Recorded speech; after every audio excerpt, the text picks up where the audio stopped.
Jin Kanrong, an IR professor at university in Beijing, made a revelation that shocked the world that Chinese troops used microwave weapon to force the Indian troops to clear out the occupied area of Spangor Tasu Lake. He made this statement in 2020 by further adding that the radiations from the weapon made the troops vomit, and thus they decided to evacuate the area. These microwave weapons were used instead of the normal ones, as the existing agreements forbade the use of guns in the area. Although Indian Army dismissed the report by saying that it was fake.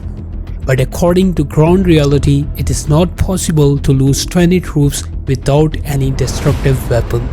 Indian Army lost 20 troops and 70 more were injured in the event. Many do believe that it can be part of psychological operations as well, as China has microwave weapon. But the question lies if it was used in this specific Ladakh case or not.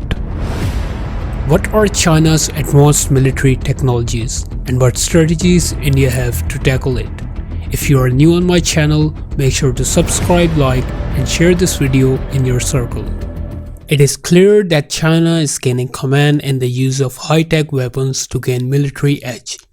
But the US is the main aim of this effort, and India is just a side target.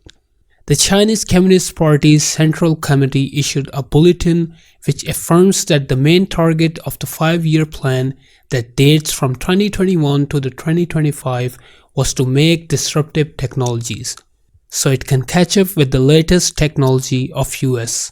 This was the first time the word disruptive was used by the officials.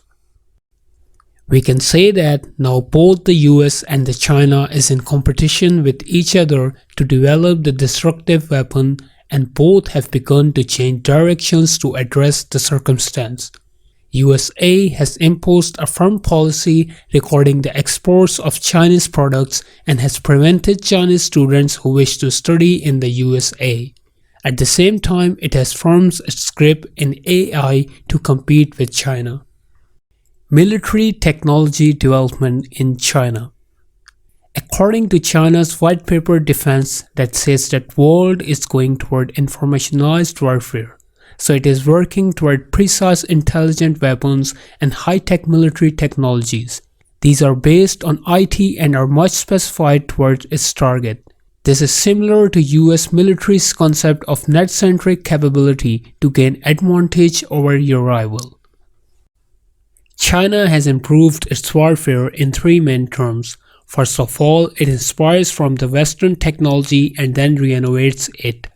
Secondly, it enhances the quality of existing jets, warships and armored vehicles into its modernized forms. Thirdly, it invests a lot on the AI technology, quantum technology and direct energy weapons which are state-of-art and possesses great future abilities. China not only makes these state-of-art machinery but also tests it and learns the application of these in warfare. In 2010, it tested the laser weapons, railguns, launched electromagnetic aircraft, etc. China has also worked relentlessly in the field of quantum science and used satellite to communicate effectively. This is done by the united effort of Chinese laboratories, private and government institutes. A new quantum laboratory was opened in Anhui province. Chinese President Xi Jinping says that only the innovators will win in times of global military competition, so it is important to possess these. We can say that China is focusing on informationization in terms of military modernization. These include cyber warfare and PSYOPs. Another term that can be used for this modernization is intelligentized warfare. A very senior member at the Center for a New American says that the weapons powered by AI are still a thought of future and will need time to deploy. So it is wise to give them proper time as they will affect the speed of operations as well as the accuracy of the weapons. Another amazing fact is that many countries like China, Israel, Canada and Russia have invested huge sums to the field of quantum technology. Its impact will be seen in the fields of health, energy and finance. At the same time, China is at the lead among all the nations. thanks to its fast and well-developed research. The military-civil fusion strategy of China. The Chinese strongly felt the need to add the in-depth development of civil-military integration in their 10 years technology plan, which was under rubric Made in China. They thought it was best to associate it to military terms.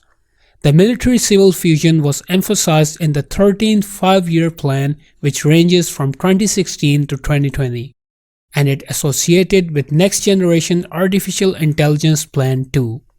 Many analysts think that the reason the military-civil fusion is a little slow is because the companies that are partnered to the plan are not openly active and supporting the defense plan. But on the other hand, American companies are very harsh on the movement.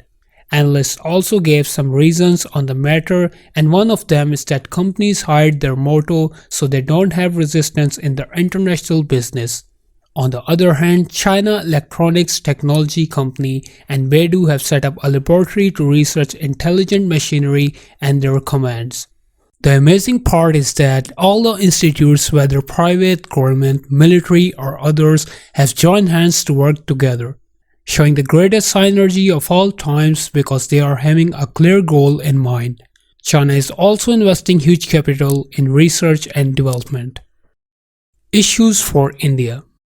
The technological advancements is a threat to India's security, and India is aware of it. In fact, India has deeply studied about the disruptive technology including SRAMs, AI and robotics. According to Technology Perspective and Capability Roadmap, India is working on electromagnetic pulse weapons, unmanned underwater vehicles and a few other range of technologies. But the 2018 iteration says that India should focus more on practical weapons that are mostly manual. We can say that the Indian Army is yet not clarified if military leadership understands the issue of civil-military fusion. Some high-ranked Indian military officers criticized that General Rawat, the Indian Chief of Defence Staff, uses civil-military fusion.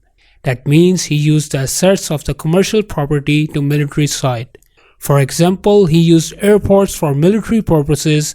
They also blamed him for using commercial satellites for the purpose of military and so on. In fact, the mysterious death of General Rawat in a helicopter crash has left many questions and concerns behind on Indian security. For a long time, India has been using its defense in a quite controversial manner.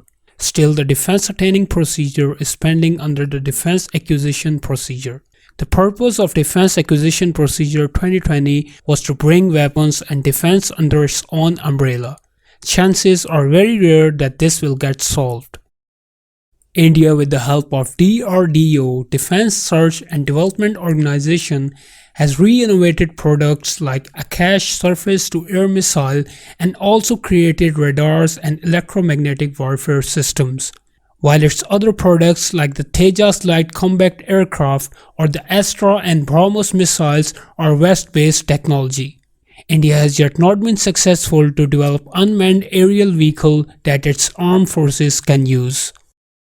India could have made technology or created fusion in the designs only if it had the intellectual property rights. But unfortunately, these rights remain with the vendor from whom the technology is acquired. So it cannot innovate nor can absorb technology from the West. India is full of talent and possesses computer science and engineering experts that can make breathtaking technological advancements if provided with a clear goal and investments. But India lacks capital needed to fund high-end projects. It can also be said that little thought is given to such novel projects and laboratories. These hot technologies require huge budget which China is willing to invest, while India's budget is lesser than that. Together, MFC and PLA are able to collect money that China can dispose in research and development. The political system of India has never given the right attention to military which it deserves. Instead, it is tossed upon either the Ministry of Defense or Armed Services. In case of smaller events and unrest, things can work well, but if a war is called, then a proper leadership will be needed.